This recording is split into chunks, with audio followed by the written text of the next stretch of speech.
a philosophical discussion and I'll kind of walk through the regulations more an operational angle. Because there is a transition period and because there will be activities needed at the state level and the provider level and the stakeholder level throughout the transition period, we developed requirements that each state submit a statewide transition plan to CMS to talk about the activities and the timeframes associated with those activities that will need to happen throughout the transition period. And so that kind of organically shook out into two different types of approval of a statewide transition plan, and we'll talk about those in a second. But you see that 43 states, and in this case there's 51 states, there's 50 states and the District of Columbia, and so we are missing initial approval that I'll walk through in a minute of 8 states, and we have 10 states who have gone on to receive final approval of their statewide transition plan. And I'll flip back to the slide as we get a little bit further and get more into the details of what a statewide transition plan is. And so, we talked about in the regulation that within a year after publication of the rule, states should be submitting their statewide transition plans to us, and we've been reviewing them ever since. And so we asked the state to make sure that their plans were submitted to us, at least in their preliminary state, by March of 2015.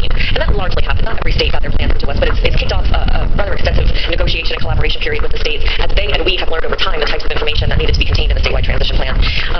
And so we talk here about what is necessary for a state to receive initial approval of their STP. Those activities are really focused at the state level. The state should be looking at their state regulations, any administrative codes, provider manuals, managed care contracts, whatever kinds of enforcement infrastructure a state has with their provider community, licensing and certification standards, et cetera, to determine what needs to change to make sure that the state requirements are in line with our federal regulation. It's not that we expect the state to totally regurgitate back our regulatory language, but we need to make sure that any state requirements are not in conflict with our regulations. And that's so providers are set up with their best foot forward as they meet state requirements and federal requirements.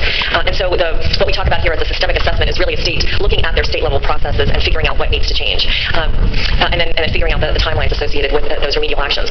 A key component of all of this is stakeholder engagement. The state should be issuing their statewide transition plan out for public comment, walking their stakeholders through the actions that they need to take and the timelines for doing so, both at the state level and then, as importantly, if not more importantly, as states are moving toward final approval. Final approval is when the state walks through the actions that providers need to take, the timelines that providers will need to take those actions, how a state is going to be working with their provider community.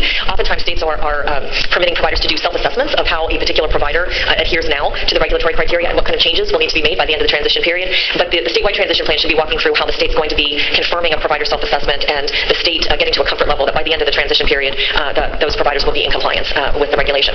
You see at the final bullet on the slide, the statewide transition plan should identify how a state is going to work with settings that are presumed to have institutional characteristics. We'll get into that in a second, but that tends to be another component of this regulation that takes up a lot of mental space and energy. You might have heard the phrase heightened scrutiny, and that links to this provision of settings that are presumed to have institutional characteristics.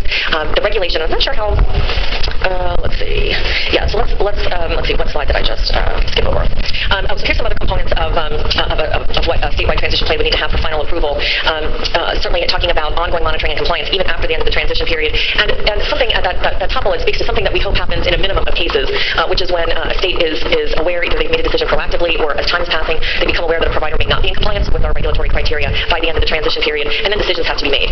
It is a true statement that after the end of the transition period, which is March 17th, 2022, Medicaid cannot use home and community-based services funding to reimburse for services provided in settings that don't meet our regulation. That doesn't mean necessarily that all Medicaid funding is cut off, but it does mean that conversations need to happen between the state and CMS, and if there is no path forward for the continuation of Medicaid funding, then there needs to be some conversations that happen between the state and the provider to determine what next steps might need to happen so individuals residing or receiving services from a provider understand what their universe of options are, and we can spend a little more time on that in a second. So the regulation defines some settings that are not home and community-based. Most of the real estate in the regulation is designated to talking about what a home and community-based setting is. There are some settings that are not home and community-based, and most of them are pretty straightforward. They're institutional settings. Institutions are legitimate locations of Medicaid-covered services. They have their own coverage authorities, but they are not home and community-based. And so here